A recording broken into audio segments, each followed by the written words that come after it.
Footballers don't always make the best role models for the younger generation, with some of their antics being downright stupid, but because of their status in the public eye, they come bearing little to no consequences. Well, today we'll be covering the players that had to pay the price of their actions in the form of either a court case or a prison sentence. The inspiration for this video is the ongoing Quincy Promise saga. This story has led me down a bit of a rabbit hole researching a few other players that have been arrested and even some that have served prison time. And today I'm here to share them with you. But obviously, before we go any further, don't forget to like this video and comment down below your thoughts and suggestions for future videos, and you can also follow me on Twitter if you want to get in touch and keep up with my day-to-day antics. Also, don't forget to subscribe to the channel and click the bell icon to be notified anytime that I go live or upload a new video. It really does help the channel grow and your support is very much appreciated. I'm trying to reach 300 subscribers by the end of the year, so if you can do that, then that'll be wonderful. But without any further ado, let's get into today's video where we'll be covering players that have been to prison. Starting off today's list with Liverpool icon Steven Gerrard. On the 28th of December 2008, Liverpool FC travelled to St James's Park to take on Newcastle United in the Premier League match. The visitors were going to carry out a 5-1 win. Gerrard would strike in the 31st minute to give Liverpool the lead, and then would go on to score again in the 66th minute to make it 4-1 and complete his brace. And upon arriving back in Liverpool, Steven decided to go out and celebrate his performance by going for drinks with a few friends. Gerrard and his party would then find themselves in the Lounge Inn bar in Liverpool. The night was going to plan. Gerrard would spend his time drinking bottles of Budweiser, with him telling the court that he was about 7 out of 10 on the drunk scale. He would later then find himself in a heated discussion with the venue's DJ, 34-year-old Marcus McGee. The row stemmed from Mr. McGee refusing to let Gerrard choose a song to be played next on the record player. And as Gerrard was sat browsing a music menu to decide what song he wanted to put on, McGee would approach him and take the menu off of him, claiming, "You are not fucking deciding what music goes on in here." The two would continue to go back and forth, with Gerrard claiming Mr. McGee was very aggressive in his approach to the situation. The initial argument would then come to an end, with Gerrard being gutted that McGee wouldn't let him play the song of his choice. Gerrard would also tell the police that McGee would go on to stare at Gerrard through a gap in a wall after he walked off. Gerrard wasn't happy with the outcome of this situation and wanted to go and make things right with Mr. McGee, stating, "I didn't go over there intentionally to have another argument or start a fight. I was having a good night, but I was gutted and just wanted to straighten things out with him." As Gerrard began to approach McGee again, he thought that Marcus was going to attack him, with him standing up out of his chair in an aggressive manner, with him saying, "I'm not going to be able to sort things out the way he wanted to." Gerrard would go on to admit to punching Mr. McGee, with him stating that he thought to himself, "I'm not going to be able to sort this out in the way that I wanted. I thought that he was going to give me a smack. He was shouting back and I didn't know what he was saying, but he started arguing and I thought he was going to hit me, so that's why I threw the punch." Obviously claiming that he acted in self-defense because he felt like he was threatened. This would then spark a full-on bar brawl, with one of Gerrard's friends, John Dorham, would be caught on CCTV landing the first blow, as the judge said, after elbowing Mr. McGee in the face. This fight would end in the victim losing his front crown teeth and would have visible facial cuts and bruises, which led to him needing stitches. Gerrard and 3 members of his party, consisting of John Durham, 29, and Ian Smith, 19, were all charged with assault after being arrested in the early hours of Monday morning, the 29th of December, after police were called to the scene of the fight, with them set to appear in court on 23rd of January of the following year. These 3 men would be bailed out along with a further 3 men who were also involved in the altercation. Witnesses to the assault would claim that one of Gerrard's friends had a dispute earlier in the night with one of Marcus's friends, which led to Marcus stepping in to calm the situation down. And it was after his friends left that he found himself in the altercation with Gerrard that led to the brawl taking place. Gerrard would be looking at 5 years in prison if he was found guilty of the charges against him, although the charge of assault would later be dropped on the 20th of March 2009, with him still having to face charges of affray after the nightclub brawl, which would carry a maximum sentence of 3 years in jail.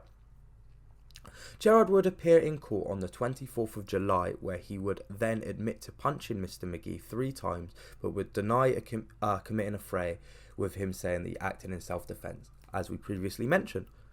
He would also tell the court that this wasn't his first run-in with the police, with him being convicted of drink driving when he was 19, but said he has since kept himself out of trouble. It was then up to the jury to decide the Liverpool captain's fate, seeing if he acted in self-defence or if it was a malicious attack. Luckily for Gerard, the jury ruled that it was an act of self-defence and he was cleared of all charges, with the judge then telling Gerard that the verdict is a credible verdict on the full facts of this case and that he was able to walk away with his reputation intact.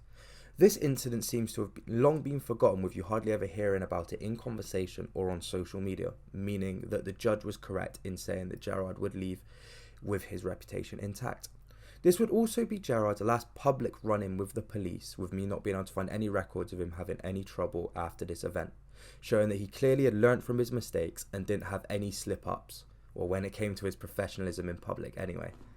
Gerard also won't be the only English midfielder on this list, and you could even say that he could play in a pivot with the next name on the list. From one Scouser to another, with this particular individual being a lot more infamous than the last. Obviously, I am talking about the king of controversy himself, former Bristol Rovers manager Joey Barton. And yes, I could sit here all day and make a video on every time that Joey has found himself in hot water due to his actions, but today I will be focusing on just one of the times where Barton has been arrested, with this charge landing him behind bars. And for this story, we'll have to take a trip back to the year 2007, just 1 year before Gerard's bar brawl. And surprise, surprise, this incident would take place on a night out in Liverpool. Barton would find himself in an altercation outside a McDonald's on Church Street on the 27th of December 2007, whilst out with friends and members of his family. Key members being his brother Andrew, who was 19, and his cousin Nadine, who was 27. The prosecution would tell the court that at about 5 a.m. on the 27th of December, Barton, his brother, his cousin, and other friends went into a McDonald's restaurant for food, and Wilson, who had drunk 2 or 3 bottles of wine at the time, gestured towards a group of juveniles. Barton would then be caught on CCTV approaching a group of people outside the restaurant, in which he is then shown to punch and shove a man to the ground, whilst his cousin Nadine threw food at the group. Barton would then launch a second attack upon the young man after he got back to his feet, where Barton would punch the man up to and around 22 times. When members of the McDonald's staff came out to try to defuse the situation, Barton would tell them, "You've got no right, you're a twat, wait outside, I'll be with you."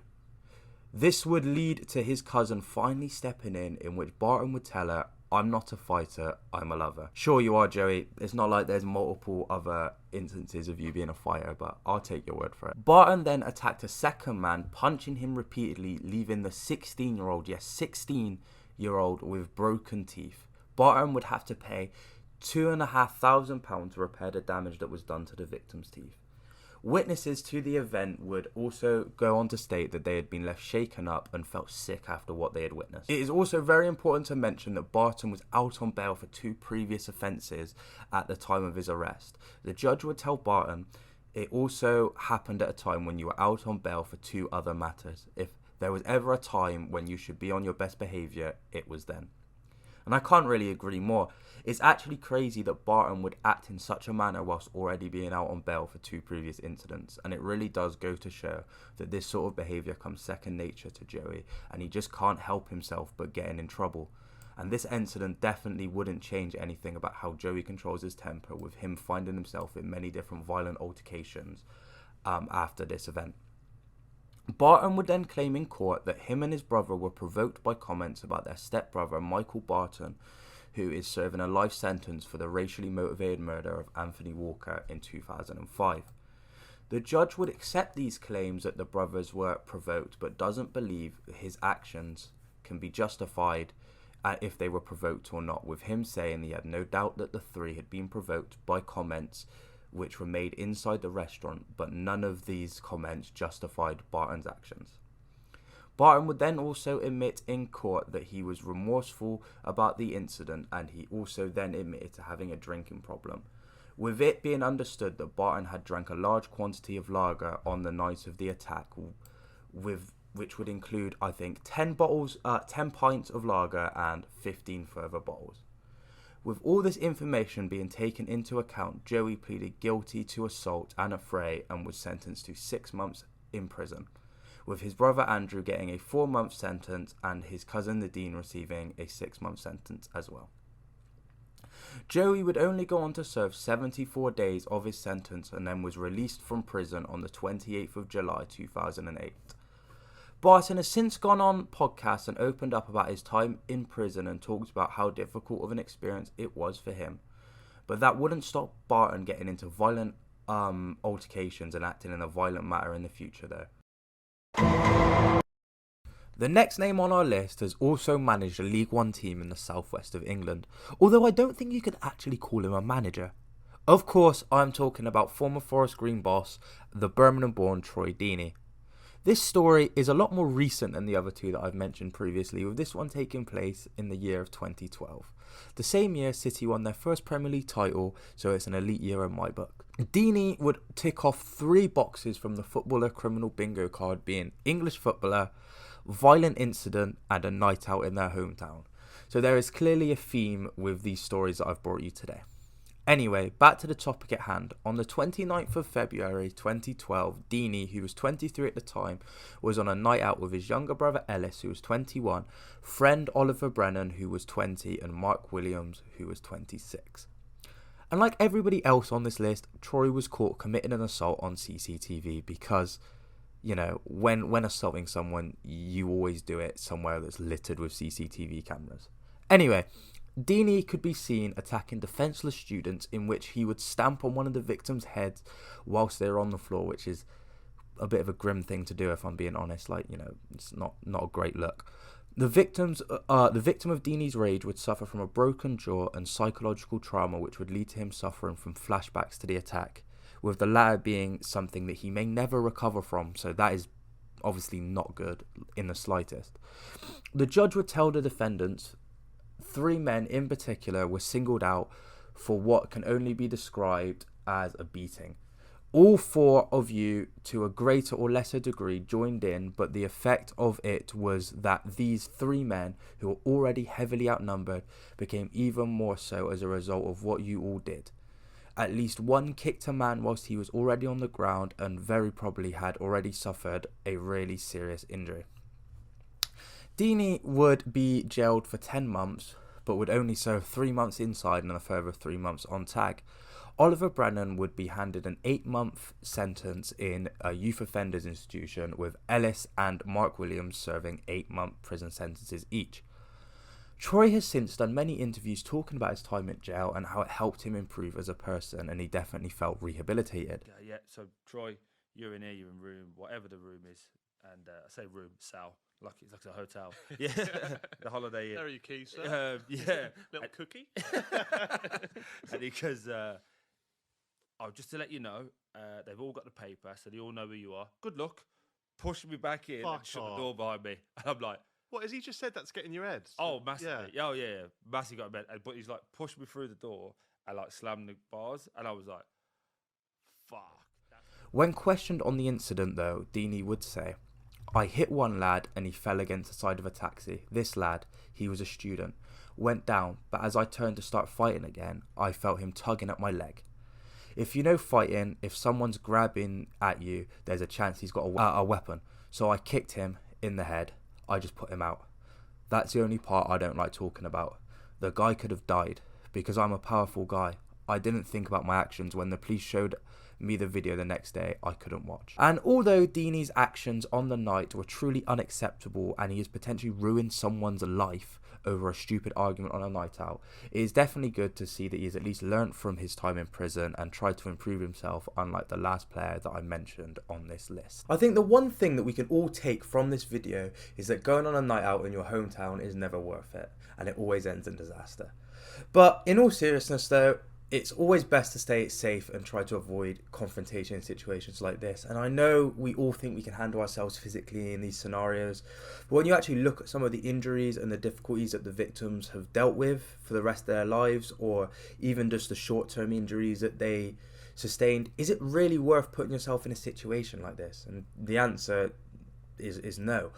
Especially given the public profile these individuals have, the consequences of their actions were a lot higher, and the risks of their actions were a lot higher as well, because given how much they had to lose in these situations, obviously anyone could lose their situation over getting arrested for assault, but given the salaries that they're on compared to the normal person's on, like the risks are huge. Then again, maybe a normal person getting arrested for one of these things is more like more of a risk because they're losing their only source of income. But who knows? There's many different ways to look at it.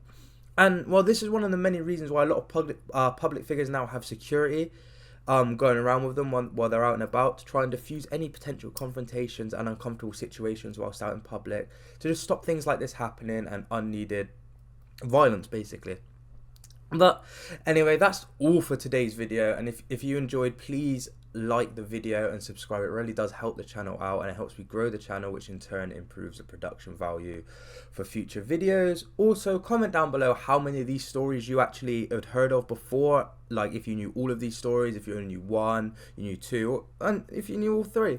And also give me suggestions for future videos. But with all that being said, I've been Nathan, and I will see you in the next video. Shut down cases, they belly dots to the can't see faces. Chasing the bad guy chase it. You don't wanna be the one like Ace and like G-Take trying to turn them out wasted. Aye, tell a bad bitch come break it. Body come mad, come shake it. Then get back to the basics, bro done shut down cases. They belly dots to the